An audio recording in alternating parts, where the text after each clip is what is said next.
નમસ્કાર, આપ જોઈ રહ્યા છો સ્પાર્ક ટુડે ન્યૂઝ। સાવલી 135 વિધાનસભામાં ભારતીય જનતા પાર્ટી દ્વારા કાર્યકરો મતદાતા સન્માન સમારોહ યોજવામાં આવ્યો। તાજેતરમાં વડોદરા લોકસભા બેઠકની ચૂંટણીમાં ભારતીય જનતા પાર્ટીની ભવ્ય જીત બદલ જિલ્લા ભાજપના પ્રમુખની અધ્યક્ષતા અને સ્થાનિક ધારાસભ્યની પ્રેરક ઉપસ્થિતિમાં સાવલીના શિવ પાર્ટી પ્લોટમાં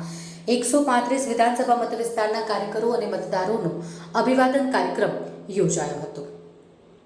લોકસભાની ચૂંટણીમાં 135 વિધાનસભા મતવિસ્તારના સાવલી ડેસર તાલુકા અને વડોદરા ગ્રામ્ય મતવિસ્તારના ભારતીય જનતા પાર્ટીના કાર્યકર્તાઓ અને મતદારોનો જંગી બહુમતીથી જીતના સહભાગી થવા બદલ આભાર વ્યક્ત કરી અભિવાદન કાર્યક્રમ યોજાયો, જેમાં જિલ્લા ભાજપા અધ્યક્ષ સહિત વડોદરા લોકસભા સીટના વિજેતા ડોક્ટર હિમાંગ જોશીએ સર્વ ભારતીય જનતા પાર્ટીના કાર્યકર્તાઓ અને મતદાતાઓનો આભાર માન્યો। આ વિસ્તારના વિકાસ કાર્યોમાં હું સદાય કેતનભાઈની સાથે મળીને કામ કરીશ તેની ખાતરી પણ તેઓએ આપી। આ પ્રસંગે પૂર્વ સાંસદ રંજનબેન ભટ્ટ, જિલ્લા પંચાયત, તાલુકા પંચાયત પ્રમુખ,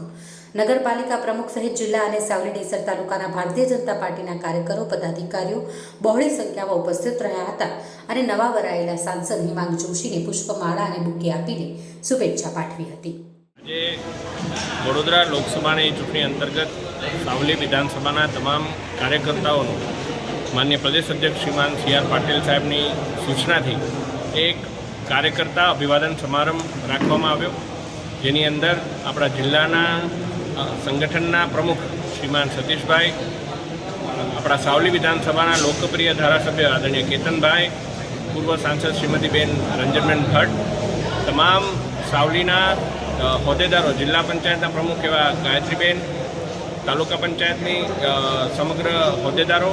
નગરપાલિકા અને તમામ વિવિધ મોરચાના કાર્યકર્તાઓ સાથે મળી અને સાવલી વિધાનસભા અંતર્ગત આવતા તમામ કાર્યકર્તાઓનો સત્કાર સમારંભ, અભિવાદન સમારંભ તથા તેમના દ્વારા મારો જે સત્કાર સ્વાગત કરવામાં આવ્યું તે બદલ હું સાવલીના લોકપ્રિય ધારાસભ્ય શ્રીમાન કેતનભાઈ અને સમગ્ર ટીમનો ખૂબ ખૂબ આભાર માનું છું।